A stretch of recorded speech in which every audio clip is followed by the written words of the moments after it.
श्लोक लिखा गया है कि गोष्पदारिशम मस्की कृतराक्षसम रामायण महामाल रत्नम वंदे अनिलात्मजम। इस श्लोक में कहा गया है कि हनुमान जी कैसे हैं। रामायण महामाला रत्नम। माला तो आप लोगों ने देखी होगी। माला का एक बड़ा पारा होता है माला के अंदर, बड़ा पारा। ये देखो मैं बता दूं, ये इसका तो बराबरी का है, पर जब आप माला जपोगे तो इसको बोलते हैं सुमेरु। और जब तक ये पारा माला में नहीं होता है तो उसको सुमेरनी माला नहीं मानते। अच्छा, माला के बहुत सारे नियम होते हैं कि माला में ये अंगली नहीं लगना चाहिए, स्मरण करो जब ऐसे इस प्रकार से माला फेरी जाती है।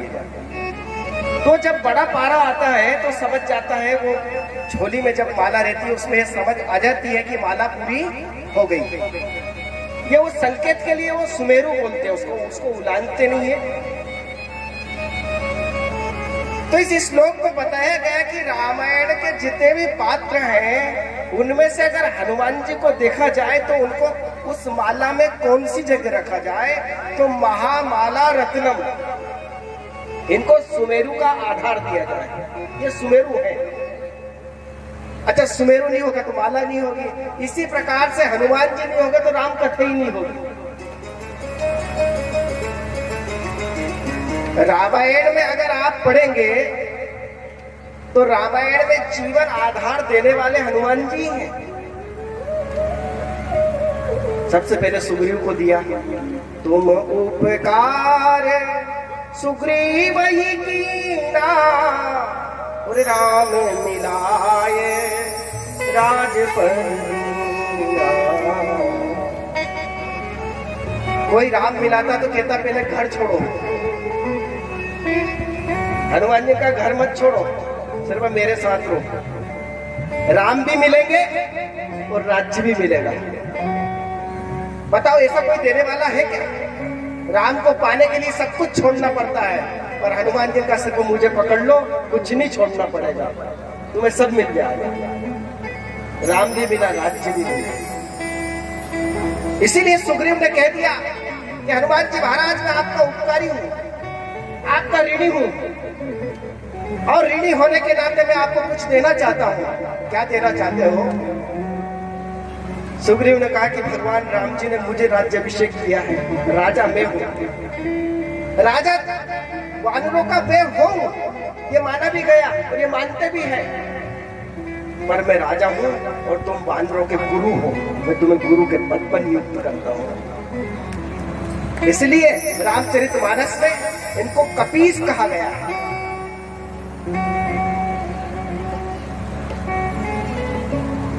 अपने से भी ऊंचा पद सुग्रीव ने दिया है। तो सुग्रीव का उपकार किया, विभीषण का उपकार किया। तुमरो मंत्र विभीषण माना, लंकेश्वर भय सब जग जाना। जब विभीषण से पहली बार मिले हनुमान जी महाराज लंका में, तो हनुमान जी ने देखा ये तो राम राम सुमिरन कर रहा, वो भी लंका जैसी नगरी में जहां पर राम के नाम से प्रतिबंध है। रावण तो कहता है कि राम नहीं कहूंगा, फिर क्या कहूंगा? बड़ा तपस्वी और छोटा तपस्वी। आप देख लो, रावण ने कभी राम नहीं कहा, मरा जब कहा राम, कहा राम रण हतोपचारी, पर तक जीत रहा था कि इसका नाम भी मुख में नहीं आना चाहिए।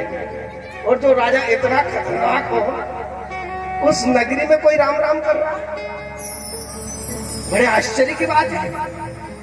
हनुमान जी महाराज बड़े विस्मित हो गए। ऐसी जगह राम राम करने वाले को राम का पता नहीं राम कहाँ है। विभीषण से कहा कि भैया राम मिले, लेकिन नहीं मिले। कब से माला फेर रहे हो? देखिए सतयुग से फेर रहा हूँ, अभी तक राम का दर्शन नहीं हुआ। देखिए अभी सिर्फ राम ही राम करते थे, राम सेवा करी, देखिए वो नहीं करी, होती क्या है? तो बस यही कमी थी। आज से राम सेवा में लग जाओ कि राम सेवा क्या है। देखिए राम सेवा यही हो कि तुम हो मंत्री, और जो मंत्री होता है वो राजा को उचित सलाह देना चाहिए। वहां तो जो भी कुछ होता है तो सब में हा हा कर लेते हो, ये गलत बात है। ताकि महाराज मेरा लोभ है, इसलिए विभीषण बोला मेरा लोभ है। क्या लोभ है? कि रावण तो सोता है, रात दिन सोता है, मदिरा पान किया और सो गया। करसी पान सोवसी दिन रात सोता है। अच्छा जो शराब पीते हैं लाज एक तरफ चली जाती है, चाहे किसी गटर में पड़े रहो वो भी लगता है कि कितना प्यारा पानी आ रही है।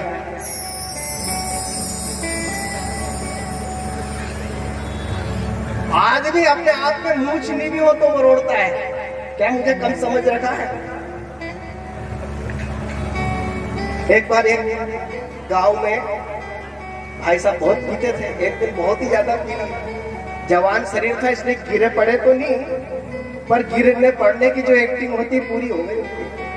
घर पर आए और घर पर आने के बाद ताला लगा था, तो ताले में चाबी नहीं जाती छेद में, क्योंकि नशा ज्यादा था। नशा पत्तों को बेचारों को यही हो जाता है। अब वो छेद में चाबी नहीं जाए, परेशान हुआ। तो एक पड़ोसी ने देखा कि चलो परोपकार कर दूं कम से कम। गया कि भैया चाबी मुझे दे। लेकिन नहीं, लेकिन क्यों? लेकिन ताला तो मैं ही खोलूंगा, तो कि तेरे से खुली तो नहीं रहा। कि नहीं तू एक काम कर। देखिए क्या? देखिए घर हिल गया, इस घर को पकड़ ले।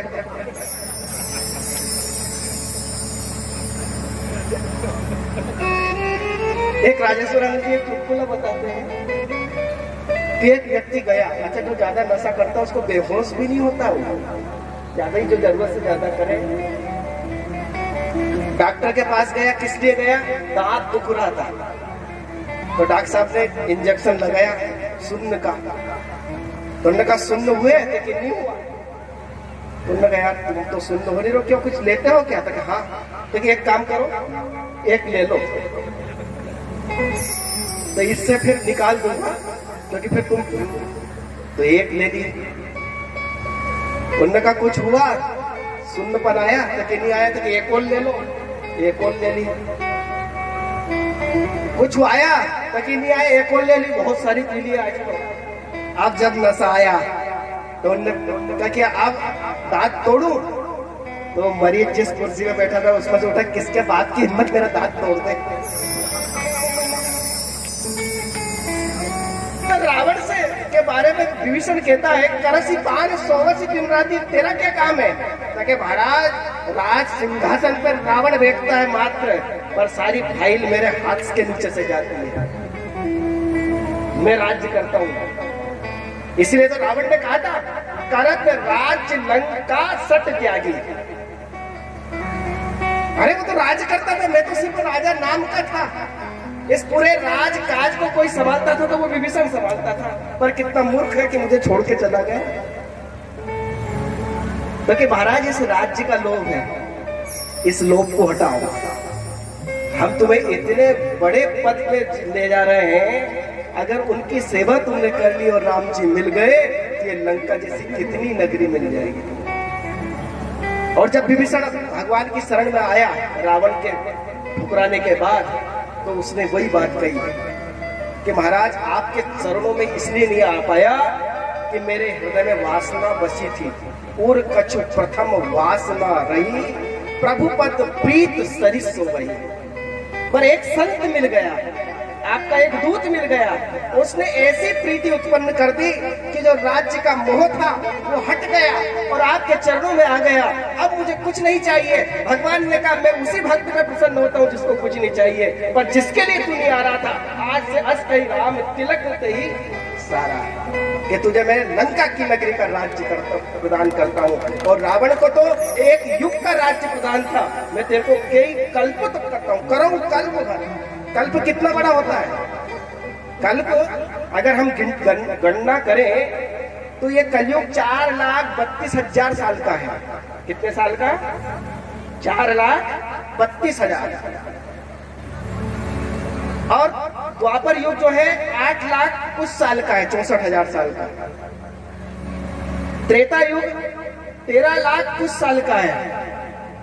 और सतयुग जो है वो 17 लाख कुछ साल का है।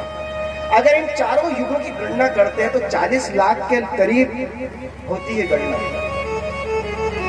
और इन चारों युगों का एक बनता है चौकड़ी। चारों युग क्या बनती है? चौकड़ी। ऐसी 1000 चौकड़ी होती है जब बनता है एक कल्प। और भगवान राम जी अस कई राम तिलक ही सारा और कह दिया करहु कल्प भर राज्य तुम मोहि सुमिरहु मन माई। तो एक युग के लिए कर रहा था, लंका के लिए। ऐसे 4000 युग बीत जाएंगे जब तक तेरा राज्य रहेगा। ये मेरा आशीर्वाद है। तो हनुमान जी ने कौन सा मंत्र दिया? ये तुमरो मंत्र विभीषण माता। अच्छा बताओ, हनुमान जी नहीं जाते तो ये बात होती क्या? इसके मूल कौन है? हनुमान जी। तो सुग्रीव को राज्य पद मिला, विभीषण को राज्य पद मिला और राम जी भी मिले। इसके मूल है तुझे हनुमान जी। अब तीसरे जो है सीता मैया है।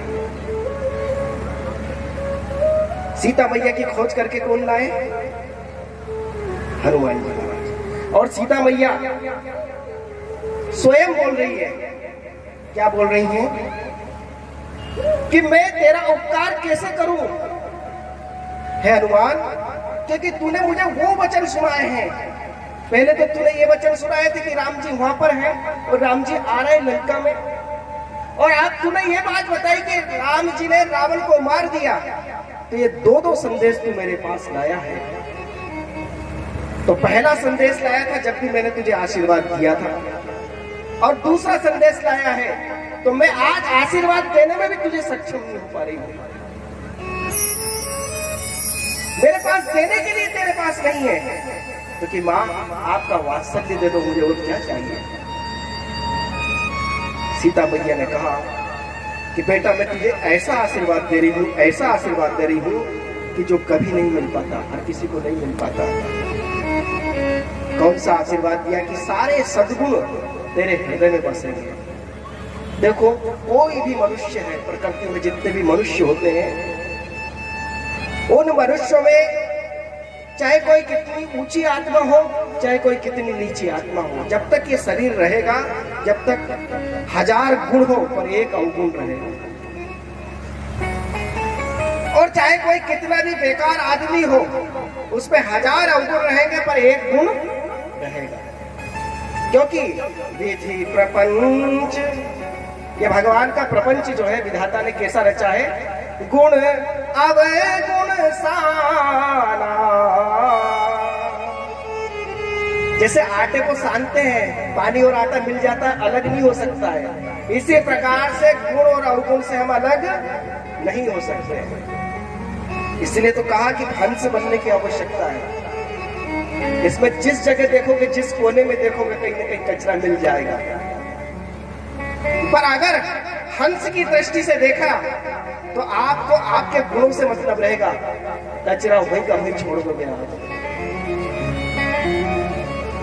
पर हनुमान जी को ऐसा आशीर्वाद माता सीता जी ने दिया कि बेटा सारे सद्गुण तेरे अंदर विराजमान रहेंगे, सारे सद्गुण।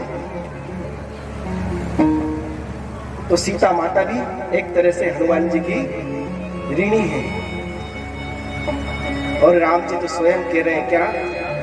सुनु सूत तो ही उऋण में नाही,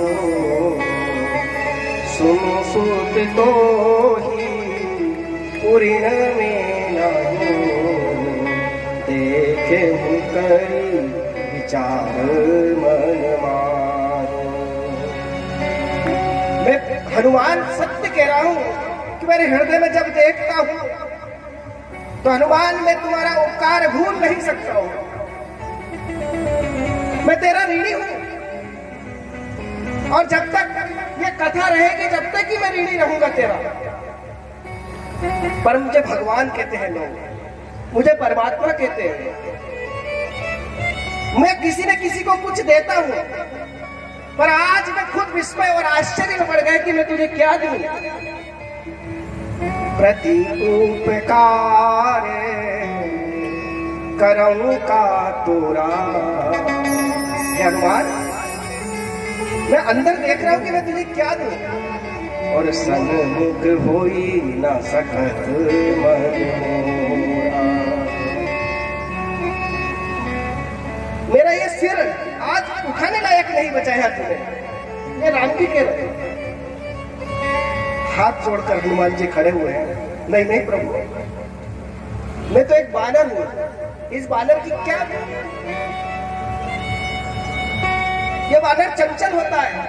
इस वानर की एक विशेषता होती है प्रभु कि शाखा मृग की बड़ी मनुसाई,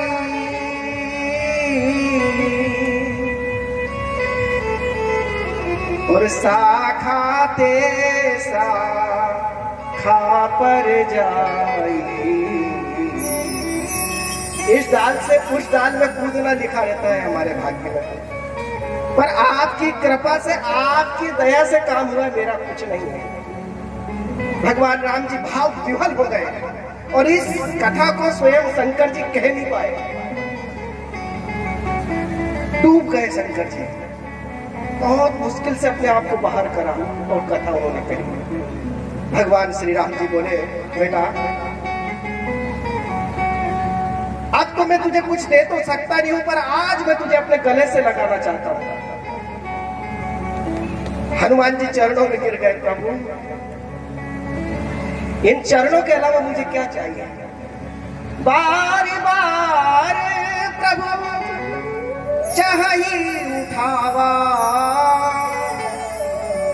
भगवान उठाना चाह रहे हैं, उठो मेरे पुत्र उठो, मैं तुम्हें अपने हृदय से लगाना चाहता हूं, बल्कि हृदय से नहीं, आज मैं तुम्हारे रोम रोम में बसना चाहता हूं। मैं तुम्हारे हृदय में, तुम्हारे रोम रोम में मेरा रूप जाना चाहता है। इससे बड़ा और क्या दे सकता हूं, इससे अलावा मैं कुछ नहीं दे सकता हूं। और वास्तव में हनुमान जी के रोम रोम में राम जी प्रकट हो गए, रोम रोम में।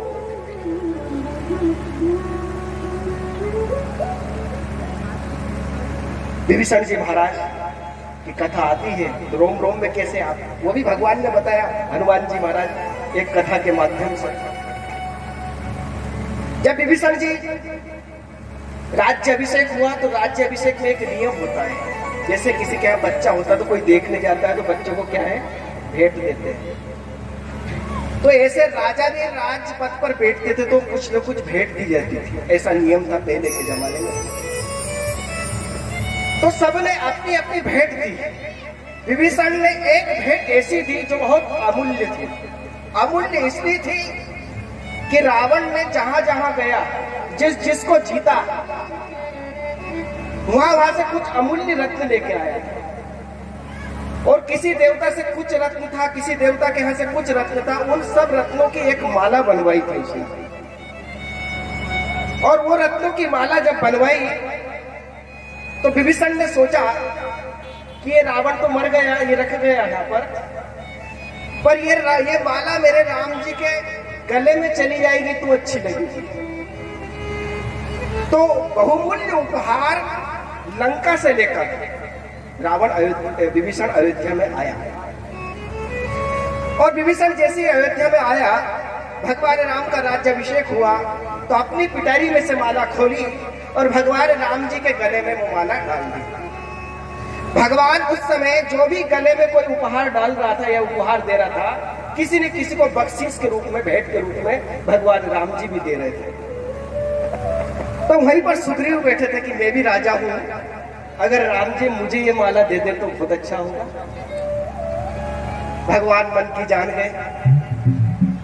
इतने में नल्लीन ने सोचा कि मैंने तो पुल बनाया भगवान के लिए, तो आज प्रसन्न होकर ये माला शायद मुझे दे दे। इतने में सुसैन नाम का वानर था कि मैंने सारे वानरों का इलाज किया, तो भाई मैंने भी एक तरह से अनेक वानरों को जीवन दान दिया है, तो राम जी प्रसन्न होकर मुझे दे देंगे। जितने भी वानर जामवंत जी सोच रहे थे मैं बूढ़ा हूं, शायद मुझे उपकृत कर दे इससे, पर हनुमान जी कुछ नहीं सोच रहे थे। हनुमान जी तो राम राम कर रहे थे। भगवान ने सोचा किसी एक को दूंगा तो मन में भेद उत्पन्न हो जाएगा, क्या करूं। भगवान श्री राम जी ने माला उतारी और उतारने के बाद सीता मैया के गले में डाल दिया। और सीता मैया को इशारा कर दिया, जिसे तुम्हें अच्छा लगे उसको दे दो। माता सीता तो हनुमान जी से बहुत प्रेम करती हैं और उस प्रेम के नाते माँ का वात्सल्य उमड़ पड़ा और वो तो राम राम कर रहे थे। उनको ना तो किसी भाव वस्तु से मतलब था, ना कुछ चीज से मतलब। देखो, भक्त की यही पहचान होती है, किसी भी सांसारिक पदार्थ से उसको मोह नहीं होना चाहिए, ना वस्तु से ना व्यक्ति से। एक बार अयोध्या जी में एक महात्मा जी ने कथा करवाई। भक्कड़ महात्मा थे और भक्कड़ महात्मा होने के नाते उनके पास तो कुछ था नहीं। एक पेड़ के नीचे पंडित जी को बुला लिया। सिद्ध महात्मा थे। पंडित जी आके सिर्फ श्रोता के रूप में महात्मा जी, वक्ता के रूप में पंडित जी, पूरी भागवत जैसा नियम है उसके अनुसार दोनों ने सुनी। महात्मा जी बड़े प्रसन्न हुए। महात्मा जिनका बेटा मेरे पास है तो कुछ नहीं, 7 दिन तेरी कथा सुनी, पर नियम है कि ब्राह्मण को कुछ ना कुछ देना चाहिए, तो तुझे मैं वरदान दूंगा और वरदान आज मांग ले, 1 वर्ष के अंदर वरदान फलीभूत हो जाएगा तुझे, क्योंकि मैंने भी तपस्या प्रभु की करी है। और जैसे ये कहा तो पंडित जी थोड़े गरीब थे, तो मैं कहा महाराज जी कह रहे वो भी सिद्ध महात्मा कह रहे, तो गरीबी दूर हो जाए ऐसा वरदान ले लो। पंडित जी का महाराज जी अगर देना चाहते हो तो मेरी निर्धनता को दूर कर दो, मुझे धनवान कर दो। है वस्तु ब्राह्मण और मांग, मेरा मन और प्रसन्न है और मांग। तो पंडित जी अभी ब्याह होके आया था, उनने एक अच्छा पुत्र उत्पन्न हो जाए, ताकि ये भी होगा, जा ये भी होगा, अच्छा पुत्र होगा।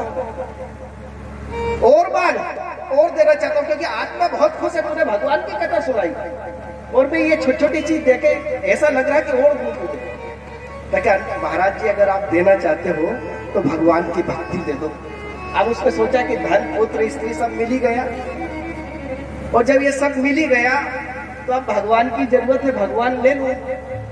महात्मा जी बैठे हुए थे, प्रसन्न मुद्रा में थे, पर जैसे ही कहा कि भगवान की भक्ति दे दो, महात्मा जी उठ के खड़े हो गए और कहने लगे नहीं, तुझे नहीं दे सकता हूँ, तुम जैसे लोगों को नहीं दे सकता। क्यों? भगवान को तीसरे नंबर पे, पहले धन पुत्र स्त्री। जो धन पुत्र स्त्री पहले नंबर पे रखता है वो भगवान की भक्ति नहीं चाह सकता है। तुझे भौतिक चीज मिलेगी जो भौतिकता चाहता है। और हनुमान जी महाराज के ऐसे भक्त हैं कि उनको उन वस्तुओं से कोई मतलब नहीं है, किसको माला कौन पहना रहा, वो तो राम राम जप रहे हैं। और जैसे ही माला पहनाई, भाव वेश में हनुमान जी महाराज थे, वो माला सीता मैया ने पहनाई और उस माला को उन्होंने गले से निकाला और गले से निकाल के उस मोती को अपने वज्र तुल्य दांतों से तोड़ने लगे। विभीषण ने सोचा कि महाराज मैंने तो आपको पहनाई थी, आपने सीता जी को पहनाई, ये भी ठीक था, और अगर आपको देना ही था तो किसी ऐसे व्यक्ति को देते जो इसकी आदर करता है। ये तो बानर जाति का, कभी चंचल सब ही विधिहीना। अब इसने अपनी चंचलता दिखा दी है। देखो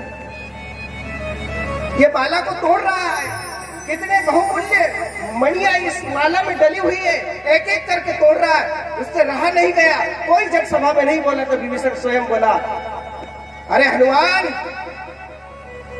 ये बहुमूल्य रत्न क्यों तोड़ रहे हो? और जैसे ये कहा तो हनुमान जी ने कहा कि विभीषण, मैं देख रहा हूं कि इस मणियों में मेरे प्रभु राम जी है कि नहीं। तो उन्होंने कहा, मूर्ख, इस मणियों में कोई राम जी होते क्या? ऐसे तो क्या तू अपना शरीर भी तोड़ देगा क्या? इसको फोड़ देगा कि तेरे शरीर में भी राम है क्या?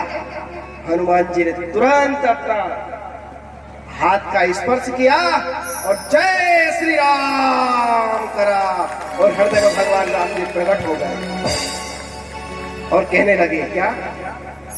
तन में मन में रोम रोम में,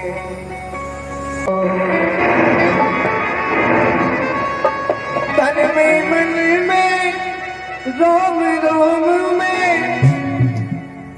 तन में मन में रोम रोम में, तन में मन में रोम रोम में रहते हैं श्री राम जी, राम जी रहते हैं श्री राम जी। बारे ओ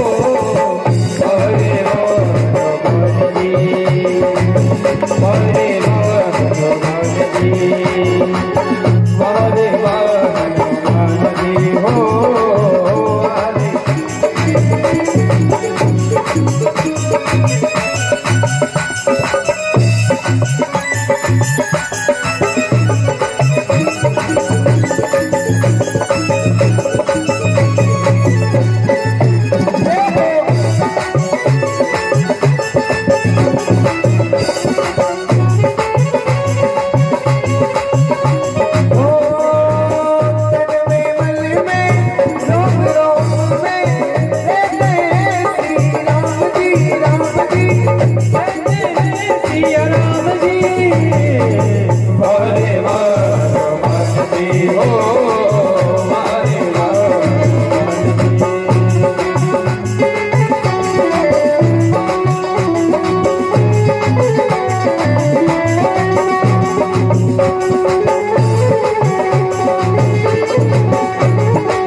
रघुवीर के नाम के आगे त्याग दिए हीरे मोती, त्याग दिए हीरे मोती, त्याग दिए हीरे मोती, त्याग दिए हीरे मोती।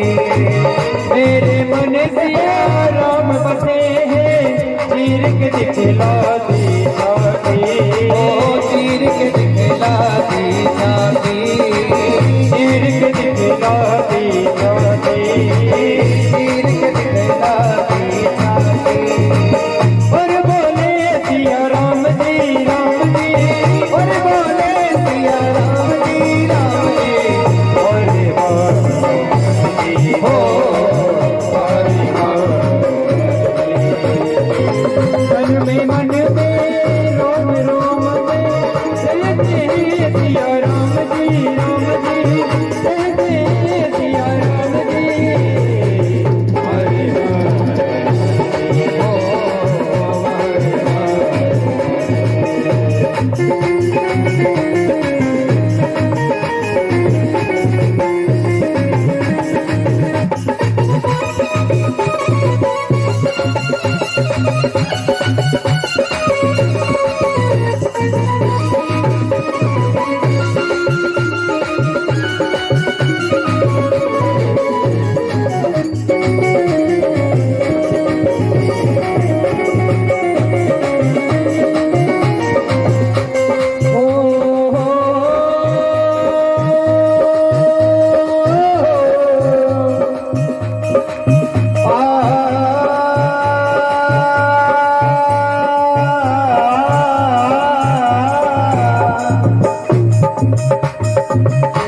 अनुरोध है रघुवर तुमसे, आपके दर्शन हो जाए, आपके दर्शन हो जाए, आपके दर्शन हो जाए, आपके दर्शन हो जाए।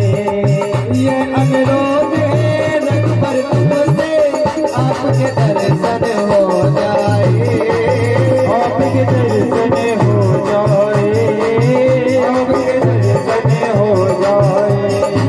पर निंदा दूर हो जाए और सिया राम जी बस जावे, सिया राम जी बस जावे, सिया राम जी बस जावे। और बोले श्री राम जी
बली की। आवाज यहाँ से आई वहां से आने की। आवाज ऐसी बोलो कि थोड़ा यज्ञ लगे कि हो रहा है, कुछ कार्यक्रम हो रहा है। बोलिए हनुमान जी महाराज की। अभी यहीं तक आई, वहां तक तो आई नहीं। क्या नींद आ रही क्या? बोलिए हनुमान जी महाराज की। राम जी हनुमान जी से कहने लगे कि प्रति उपकार करऊं का तोरा और सन्मुख होई न सकई मन मोरा। राम सिया राम जय जय राम सिया राम जय जय राम। राम सिया राम जय जय राम। मैं तेरा क्या उपकार कर सकता हूँ हनुमान? मैं तेरे रोम रोम से प्यास कर लूंगा, तेरे रुए रुए में तेरा वास हो जाएगा। कि भगवान राम जी का आशीर्वाद हनुमान जी महाराज को मिले। इसलिए हनुमान जी कोई और नहीं है, साक्षात राम जी हैं। और राम जी से क्या प्रेम है उनका। कहते हैं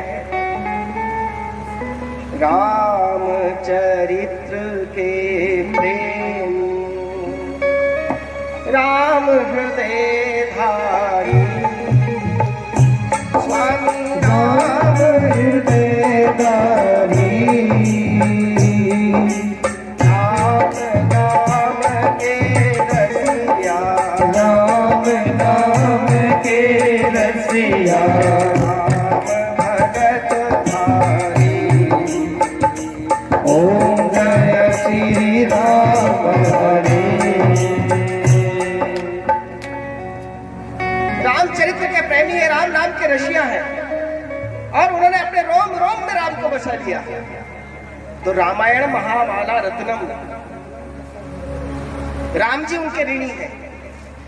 लक्ष्मण जी कि लाए संजीवन लखन जी आए और श्री रघुवीर हरसी अलाए। लक्ष्मण जी घायल अवस्था में पड़े हुए थे और कितनी विकट स्थिति। तो हनुमान जी महाराज ने उस विकट परिस्थिति को देखा जो 12 घंटे की स्थिति थी। उस स्थिति में हनुमान जी के सामने ये संकट की घड़ी कि इस वक्त वेद को लाना है, वेद न जाने कौन सी दवाई बताए। हनुमान जी से कहा कि वेद लंका में रहता है, लंका जो है शत्रुओं की नगरी है और जहां से वेद आएगा उसके भी कोई ना कोई रक्षक नियुक्त है। अगर लड़ने में समय बिताते हैं तो सूर्योदय के पहले लक्ष्मण जी प्राण हीन हो जाते हैं। हनुमान जी बहुत सूक्ष्म रूप बनाकर गए और मकान के नीचे चले गए और पूरा मकान ही खोद लिया कि हॉस्पिटल ही ले चलूं मैं। क्योंकि हॉस्पिटल अगर नहीं ले गया तो सुषेण वेद आया और कहेगा कि मेरी तो एक दवाई हुई रह गई, तो कम से कम इसका कहना बंद कर दूं। पर वो आया तो कहा कि मेरे हॉस्पिटल में कोई दवा नहीं है इसकी। तो कि फिर कहाँ है? तो कि वो द्रोणागिरी पर्वत है और वो भी हिमालय में है और उस पर्वत पर संजीवनी बूटी है। वो अगर इस समय तक आ सकती है जो कि मुझे लगता बहुत मुश्किल है। हनुमान जी ने आंख तर्रा के कहा वेद जी आप सिर्फ नाम बताओ, ये मत को मुश्किल का यहाँ कोई काम ही नहीं है। और भगवान की आज्ञा लेकर अब आप सोच लो, अनुमान करो, क्योंकि हनुमान जी लक्ष्मण जी को जो लेके आए थे जब सूर्यास्त पूरा हो गया था, जब सारी सेना आ गई थी, सब प्रमुख दल के लोग मिल रहे थे आपस में, जब राम जी ने 9 बजे के करीब कहा कि लक्ष्मण क्यों नहीं आया, रात के 9 बज रहे होंगे एक अनुमान के हिसाब से, और उसी वक्त हनुमान जी लेके आते हैं। राम जी का विलाप होता, आधा 1 घंटे तो विलाप किए ही होगा। और उस आधे एक घंटे में 10 बज गई होगी। जामवंती जी ने हनुमान जी से कहा कि सुषेण वेद है, सुषेण वेद को लाने ले जाने में 1 घंटा हो ही गया होगा। 11-12 बजे तक पूरी प्रक्रिया हुई। 12 बजे यहाँ से चले, रास्ते में काल ने भी मिला, उसने भी 2-1 घंटे तोड़ ली क्योंकि राम जी की कथा के लिए लग गया और उसको मारा। जब तक कितने बज गए होंगे? 3 बज गए होंगे। अब उनने कहा कि इसको बूटी खोजो, बूटी न देने का अपन तुम पर्वत का पर्वती ले चलो। चलो, रास्ते में भरत जी ने बाण मार दिया, जमीन पे घायल हो गए। 4 तो बज गए होंगे, पर फिर भी हनुमान जी धन्य है कि इतने कठिन से कठिन कार्य को इतने विघ्न आने के बाद भी समय पर सुषेण वेद के पास द्रोणगिरी पर्वत रख दिया और वेद से कहा जितनी जल्दी हो सके वेद जी आप इसमें से दवाई लो और लक्ष्मण जी को वो दवाई खिला दो। तो लाई सजीवन लखन जी आए और श्री रघुवीर हरसी ही लाए। लक्ष्मण जी के प्राणदाता कौन है?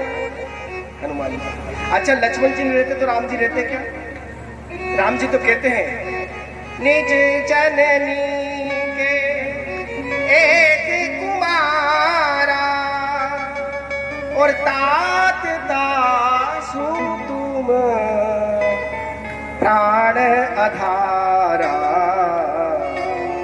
तात दासु तुम प्राण आधारा, निज जननी के एक कुमारा।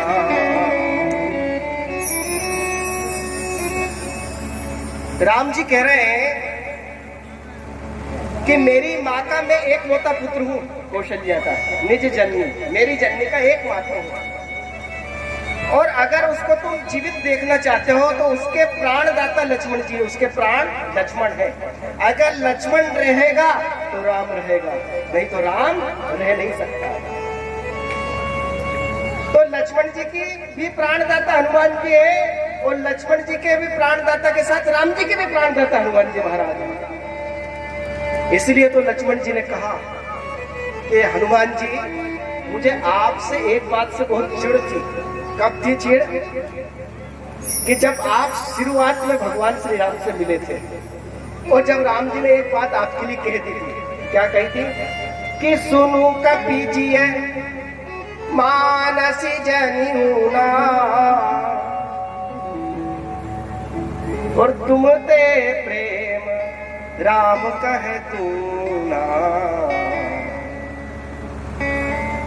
मैंने राम जी ने कहा था जब हनुमान जी महाराज शुरुआत में मिले थे कि लक्ष्मण से दुगना प्रेम हनुमान मैं तुमसे करता हूँ। तो लक्ष्मण जी ने सोचा कि प्रभु मैं घर बार परिवार सब छोड़ के आया, आपकी बहू से मिला भी नहीं था जब आई थी, जब वो आपके विरह में इतना पागल हो गया मैं और आपके पास आया। 13 साल तक नींद भी नहीं ली, हाथ में धनुष बाण लेके हुआ। अच्छा, उसकी जगह वो वहां पे उनकी जगह अपन होते तो तुरंत कह देते राम जी से कि जो एकदम आया एक साथ आया मुझसे कह रहा हूँ कि मैं दूना प्यार करता हूँ, तब इसी को रख लेना, मैं तो जा रही हूँ मेरे घर। इतनी आफत उठाने से मतलब ही क्या? तो मेरे मन में टीस आती थी कि ऐसा राम जी ने किस अपराध के कारण मुझे कहा। पर उसी वक्त तुमने एक चमत्कार दिखा दिया था। क्या दिखाया था?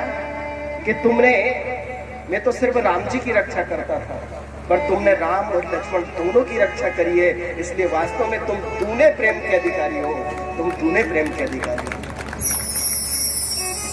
तो लक्ष्मण जी के भी प्राणदाता, अब भरत जी के भी प्राणदाता हनुमान जी है। अगर नहीं हो विश्वास तो उत्तरकांड में जाओ और वाल्मीकि रामायण में पढ़ोगे तो वाल्मीकि रामायण में तो ये बताया गया है कि जब 14 साल का आखिरी दिन और आखिरी दिन भरत जी महाराज सोच रहे कि अगर राम जी नहीं आए, क्योंकि ये प्राण जो है इस अवधि के कारण टिके हुए थे, अटके थे, जैसे एक धागा अटका देते हैं ना अपन, वो अटके हुए थे। और ये आज भगवान राम जी इस अवधि के अंतर नहीं आए, तो ये प्राण को मैं रखने की भी कोशिश करूंगा तो ये प्राण ले नहीं पाएंगे। और राम जी आपने बहुत बुरा किया, अभी तक कुछ खबर नहीं आ रही तुम्हारी। मैंने इतनी दूर गुप्तचर लगा दिए हैं मेरे, वो आपके आने के 4 दिन पहले यहाँ पर आकर कह देते, सूचना दे देते, पर अभी तक किसी तरफ से कोई सूचना नहीं आई है कि राम जी किधर से आ रहे हैं। भरत जी बड़े दुखी हैं और दुखी मन से कह रहे हैं कि रहा एक दिन अवधि अधारा, समुझत मन दुख भयं अपारा। भगवान क्यों नहीं आए? अत्यंत दुख से ग्रसित होकर भरत जी बैठ गए, सामने चिता लगा ली कि जैसे ही मरणासन्न होगा इस चिता में आग लगाकर मर जाऊंगा, मैं अब राम के बिना नहीं रह पाऊंगा। इतना ग्रह व्याकुल हो गया, वियोग रूपी प्राण निकलने लगे, ऐसा लगा कि अब प्राण निकल रहे हैं। उसी वक्त हनुमान जी महाराज आ जाते हैं। आप पढ़ना उत्तरकांड का पहला दोहा, राम विरह सागर महा। राम जी का विरह सागर में भरत जी डूबना चाहते हैं। राम विरह सागर महा, भरत मगन मन हो। और विप्र रूप धरी पवन सुत, आई गयो जन को।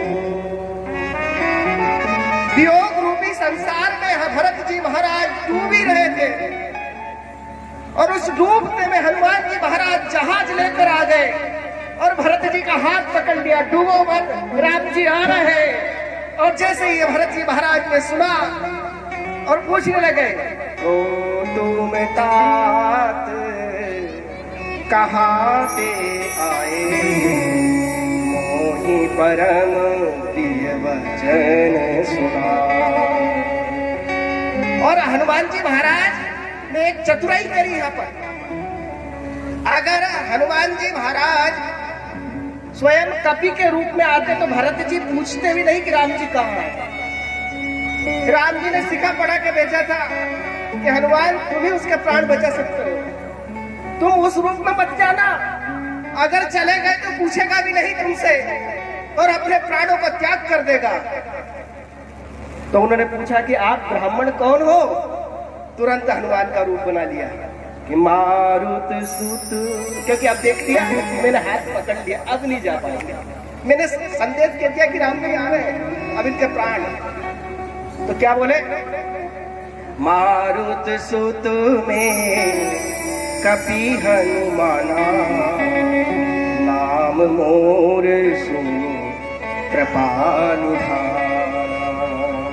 और जब इस प्रकार से कहा तो भरत जी ने भी कहा कि हे हनुमान जी महाराज, तुम्हारा क्या उपकार करूं मैं भी तुम्हारा ऋणी हूं। जिस प्रकार से राम जी ऋणी है, जिस प्रकार से लक्ष्मण ऋणी है तुम्हारा, जिस प्रकार से सीता मैया ऋणी है, उसी प्रकार से भरत भी ये ऋणी रहेगा तुम्हारा, हमेशा ऋणी रहेगा तुम्हारा।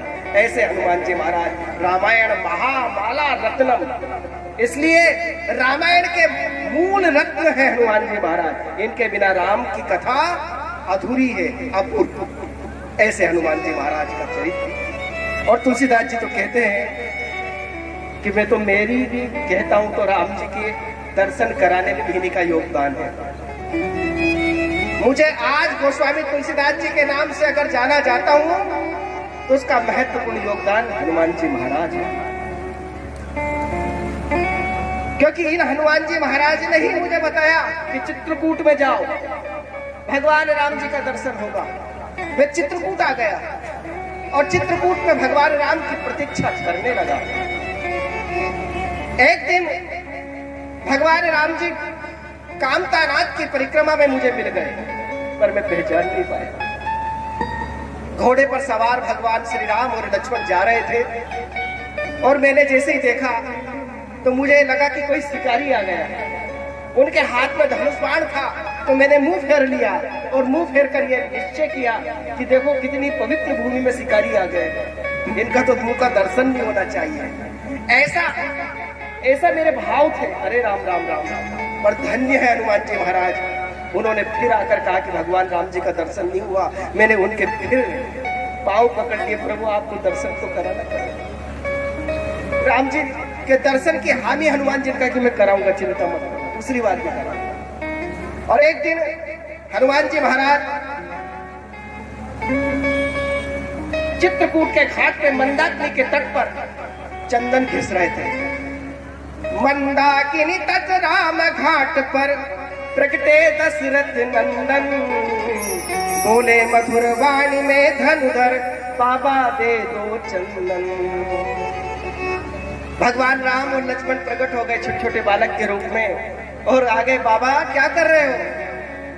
और जैसे ही हनुमान जी तुलसीदास जी महाराज ने राम जी और लक्ष्मण जी को देखा तो कहा कि बेटा तुम हमसे मत बोलो। आंखों से रोते जा रहे कि हम कैसे पापी हैं, भगवान राम जी दर्शन देते और हम दर्शन नहीं कर पाते। तो बाबा क्यों रो रहे हो? राम जी पूछ रहे हैं। अरे बेटा हम इस लायक नहीं कि भगवान दर्शन दे दे। अरे तुम्हारा भगवान इतना खराब है, भगवान बोले जो तुम इतने रोते हो तो भी दर्शन नहीं देता है। अरे बेटा मेरे भगवान के बारे में गलत मत कह, ये भक्त के बारे में बहुत ही भाव होते हैं।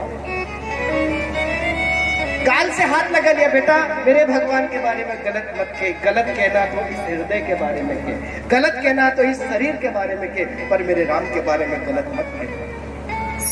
भगवान बोले बाबा इसलिए कह रहे कि इतना रोते हो तुम, ये तुम्हारा रोना देखा नहीं जाता हमसे। राम और तुलसीदास जी का संवाद हो रहा है, भगवान राम जी का उन दोनों का, पर तुलसीदास जी अभी भी पहचान नहीं पा रहे हैं। तो कि बाबा चंदन दे दो। अब हनुमान जी ने सोचा कि अब तो इतनी वार्ता के बाद भी चले जाएंगे, फिर ये कहेंगे मेरे तो करे ही नहीं दर्शन। तो चित्रकूट के घाट पर हनुमान जी महाराज अपने वायु रूप समेट कर एक तोते का रूप बनाया और तोते का रूप बनाकर बोले, क्या बोले? श्री रघुवीर खड़े हैं सन्मुख, तुलसी तू क्यों रोता? सफल करो द्रग हनुमान जी, सफल करो हनुमान जी, बोले बनकर तोता। क्या बोले? चित्रकूट के घाट पर भई संतन की भीड़ और तुलसीदास चंदन घिसे तिलक करे रघुवीर। तो हनुमान जी महाराज ने ही गोस्वामी तुलसीदास जी को आज गोस्वामी तुलसीदास जी के नाम से पूजनीय बना दिया। इसलिए तो हनुमान जी महाराज के बारे में गोस्वामी तुलसीदास जी ने हनुमान चालीसा में लिखा क्या?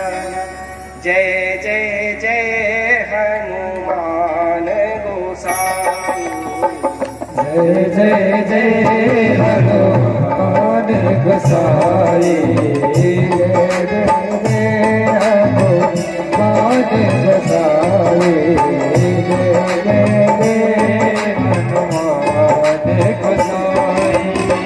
कृपा करो गुरुदेव की नाई, कृपा करो गुरुदेव की नाई।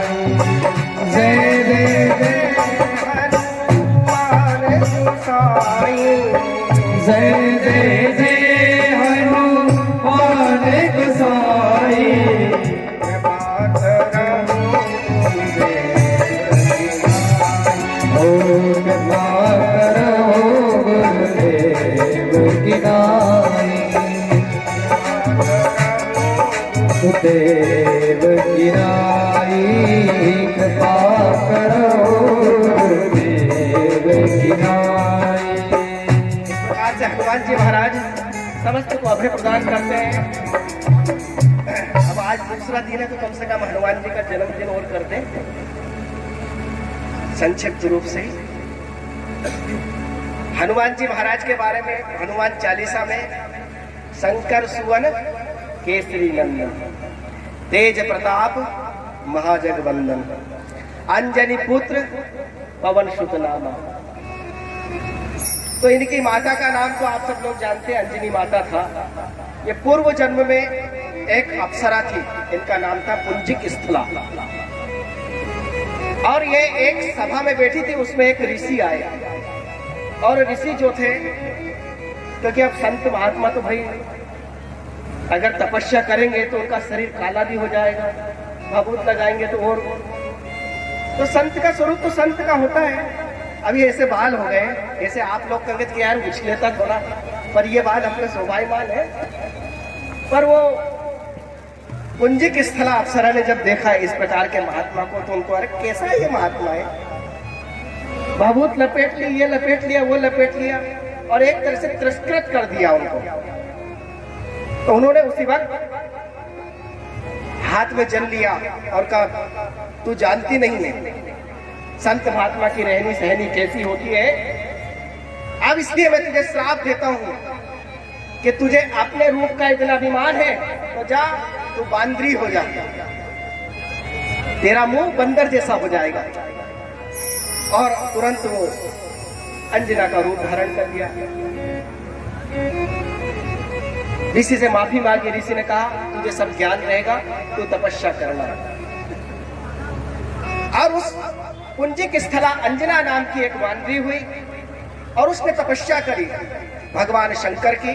भगवान शंकर जी उसकी तपस्या से प्रसन्न हुए, और तपस्या से प्रसन्न होने के बाद हनुमान जी महाराज, शंकर जी महाराज प्रकट होने के बाद वरदान देते हैं कि मैं अपने 11वें अंश के रूप में तुम्हारे गर्भ से प्रकट होऊंगा। इसलिए हनुमान जी महाराज 11वें रुद्र माने गए हैं। पर अपना अंश पहुंचाए कैसे? उसी वक्त समुद्र मंथन हो रहा था, और समुद्र मंथन में अनेक प्रकार के अमृत, जहर सब निकले थे। उसमें जहर शंकर जी को दे दिया गया था, और वो जहर उन्होंने पी लिया, और पीने के बाद कैलाश पर्वत पर चले गए, क्योंकि जहर की एक अपनी गर्मी होती है।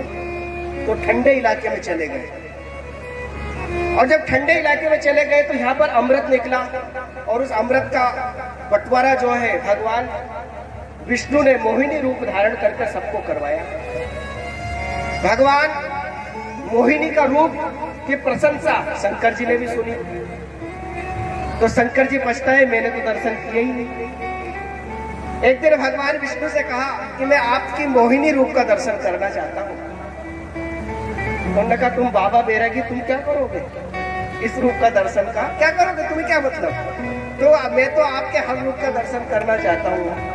अगर आपने स्त्री रूप धारण किया तो वो भी कैसा रूप धारण किया, इसको भी देखना चाहता हूँ। और जब शंकर जी ने इस प्रकार कहा तो भगवान ने एवं मस्त कह दिया कि समय आने पे करवा देंगे। एक दिन बाबा भोलेनाथ विचर रहे थे, और विचरण करते हुए एक बहुत सुंदर स्त्री उस वन में फिर रही थी, जबकि वो मोहिनी रूप के भगवान थे। और उसको देखा तो उनका मन आकर्षित हो गया, और आकर्षित हो गया तो उन्होंने विवाह का प्रस्ताव रख दिया। और उन्होंने कहा, तुम तो बाबा भोलेनाथ, तुम्हारा विवाह तो पार्वती के साथ हो गया। तो मोहिनी भागे तो भगवान शिव भी भागे। भागते भागते कामवेश इतना ज्यादा हो गया कि उनका अंश स्खलित हो गया, और उसी वक्त सप्तऋषियों ने वो अपने एक पत्ते पर रूप धारण करवा लिया, और पवन देव से कहा कि ये तुम, क्योंकि 11वें रुद्र के रूप में भगवान शिव जो है अंजना के गर्भ से उत्पन्न हो गए, इसलिए ये गर्भ का तुम स्थापित जो है वो अंजना के कर्ण से इसको स्थापित कर दो इस तेज को। पवन देवता उस अंश को लेकर चले, और कर्ण मार्ग से यानी कान के मार्ग से वो तेज जो है उनके अंदर प्रविष्ट करवा दिया गया। तो एक कथा तो ये आती है कि कल्प कल्प प्रति प्रभु अवतरेंगे, और एक कथा ये आती है कि भगवान राम जी का जो जन्म हुआ किससे हुआ? खीर से हुआ। उत्तरेष्टि यज्ञ में खीर दी अग्नि देवता ने, तो उसका बंटवारा करना था किसको? राजा दशरथ जी को। तो अर्ध भाग कौशल्य ही देना, आधा भाग कौशल्या जी को दिया। अब जो आधा भाग बचा उसके 2 भाग करे, और 1 भाग जो है किसको दिया, कैकेयी को दिया, और 1 भाग सुमित्रा जी को दिया। अब सूर्य वंश के होने के नाते भगवान सूर्य को बताकर वो खाना था, जो खीर है वो पाना था। अब ऐसे बता रहे थे कि प्रभु आपके वंश में जो भी अवतार ले वो आपके वंश में इस खीर के द्वारा लेंगे। उसी वक्त एक चील आई और सुमित्रा जी के हाथ से वो खीर उठा ली उन्होंने, और जैसे ही खीर उठाई तो सुमित्रा जी बड़ी दुखी हो गई। अब जब सुमित्रा जी दुखी हो गई तो राजा दशरथ जी ने देखा, अरे भाई इनको दिया था, ये दुखी हो गई, अब क्या करें।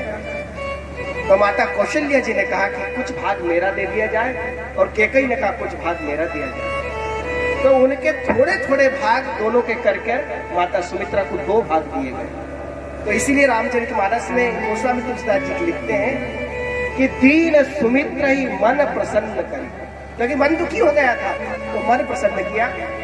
वो चील लेकर गई, कहाँ गई, किष्किंधा, जहां पर माता अंजनी भगवान सूर्य को अर्घ दे रही थी। और उसी वक्त वो खीर जो है पवन देवता ने उसके हाथ से छीनी और छीनकर माता अंजनी के हाथ में गिरा दी, और उसी खीर को माता अंजनी ने खा ली, और उसी गर्भ से हनुमान जी महाराज का जन्म हुआ है। इसलिए हनुमान चालीसा में लिखा है, स्वयं भगवान राम जी कह रहे हैं, भाई कह के संबोधित कर रहे हैं, क्या कि तुम मम प्रिय भरत सम भाई।